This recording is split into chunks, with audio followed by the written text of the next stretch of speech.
Un cordial saludo.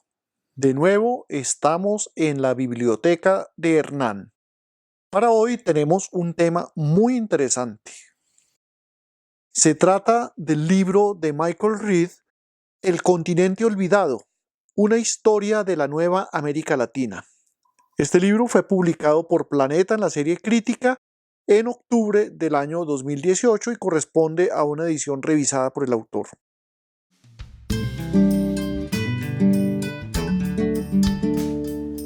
Hola, un cordial saludo.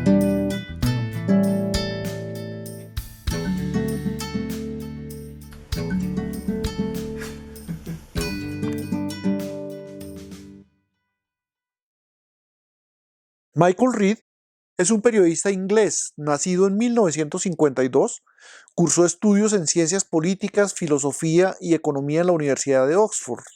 Es editor senior de la prestigiosa revista The Economist, en la que escribe la columna Bello sobre América Latina, que es considerada la columna más influyente sobre este tema a nivel global. Fue ganador del premio Maria Moores Cabot de la Universidad de Columbia en el año 2003. Para hablar de la obra, qué mejor que sea el propio Michael Reed el que nos introduzca en el tema. Sí, bueno, estoy con Michael Reed. Vamos a hablar, él es el autor del libro de América Latina, el continente olvidado. Eh, él nos hace la cortesía de hablar para la biblioteca de Hernán. Michael, ¿por qué América Latina es el continente olvidado? Bueno, en primer lugar, muchas gracias por el interés en el libro. Lo que quiero decir con ese título es que la gente que mira en el mundo desde Nueva York o Londres suele mirar Estados Unidos, Europa, Asia, los problemas de África, y América Latina está como muy lejos y ahí abajo en la lista, digamos, ¿no? Ya. Y la otra pregunta es si Colombia no es un país perdido dentro de ese continente olvidado, porque Colombia es un país que está como en la mitad de todo, entonces no es el país de las dictaduras, no es el país del populismo, no es el país de las hiperinflaciones, y entonces no hay muchas referencias en mucha literatura especializada sobre América Latina. Colombia tiende a quedar un poco relegado. ¿No es un país Yo perdido? pienso que es verdad que, bueno, Colombia era un país que se aisló en sí mismo bastante. Es verdad que hubo relativamente pocos trabajos académicos, digamos, sobre Colombia extranjeros comparado con otros países, pero pienso que en los últimos 30 años eso ha cambiado bastante, porque ha habido muchas transformaciones en Colombia y se ha internacionalizado en algún grado y ha habido bastante más interés. Michael, muchísimas gracias. Muchas gracias, Rosa. Después de lo que Michael nos ha referido, pues solo con la oleada de gobiernos de izquierda que llegaron al poder a comienzos del siglo XXI, pareció despertarse nuevamente algún interés en la región. Luego llamó la atención con el boom de los precios de los commodities, que fue ocasionado por el acelerado crecimiento de China, que a su vez permitió un crecimiento por encima del 5% en varios países de América Latina. Se reavivaron entonces las esperanzas de desarrollo en la región, y Brasil fue incluido en el acrónimo BRIC, en la época en que surgió el concepto de economías emergentes. Pero vino el colapso. China se empezó a desacelerar desde el año 2011, debilitando los precios internacionales de los commodities, y en 2014 ocurrió el shock petrolero que tumbó el precio del hidrocarburo desde niveles de $120 el barril a menos de 30 en un periodo de tiempo muy corto. Latinoamérica se encontró de nuevo en una fase de estancamiento, mostrando que su auge fue flor de un día, que se marchitó con las políticas populistas de los gobiernos de izquierda. Y esto tuvo consecuencias políticas, porque la mayoría de esos gobiernos pues, fueron sustituidos por otros gobiernos de derecha.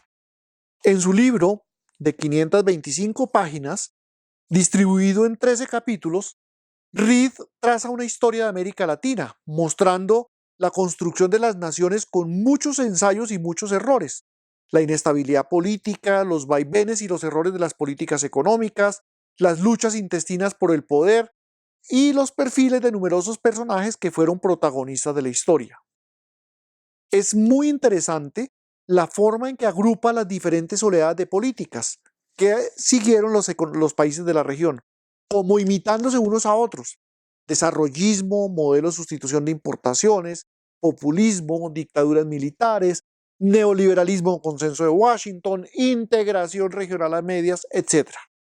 Según Reed, muchas de esas políticas no dejaron más que atraso, represión de libertades, frustraciones sobre el desarrollo y un enorme despilfarro de recursos. En este libro también Reed derrumba mitos. Por ejemplo, hay críticos que le asignan el rótulo de neoliberalismo a muchas políticas que se enmarcaban mejor en el desarrollismo, en el populismo o en el modelo sustitutivo de importaciones. En cambio, hay políticas de gran impacto social que fueron diseñadas por neoliberales, como las transferencias condicionadas de recursos, conocidas como Progresa, Oportunidades y Prospera en México, Bolsa Familia en Brasil, Chile Solidario en Chile, Familias en Acción en Colombia, entre otros. Me parece un libro de gran interés porque no es la escueta y fría narración de los hechos de la historia, ni el árido análisis de las cifras económicas y de las decisiones que pusieron a las economías en la encrucijada. Es una interesante mezcla de esos aspectos con la dimensión política que van siendo enlazados y producen un texto fácil de leer realmente.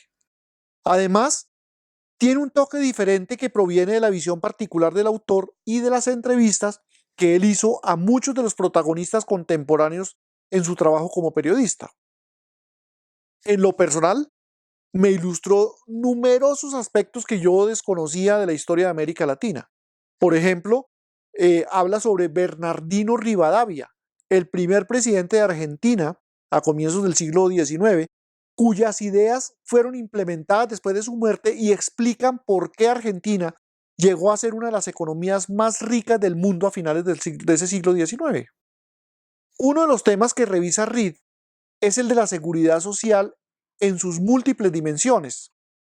Destaca las tendencias a las coberturas con transferencias antes que mediante contribuciones específicas. Algunos de esos mecanismos son incluso de creación literaria. Veamos lo que dice en una parte del texto. Progresa, diseñado por Santiago Levy, un economista liberal mexicano, fue el primer ejemplo a gran escala de lo que ha llegado a conocerse en la jerga del desarrollo como programas de transferencia condicionada de recursos o TCR. En 2010, esquemas similares se habían extendido a un total de 18 países latinoamericanos y cubrían alrededor de 25 millones de familias o 113 millones de personas, cerca de una quinta parte de la población total.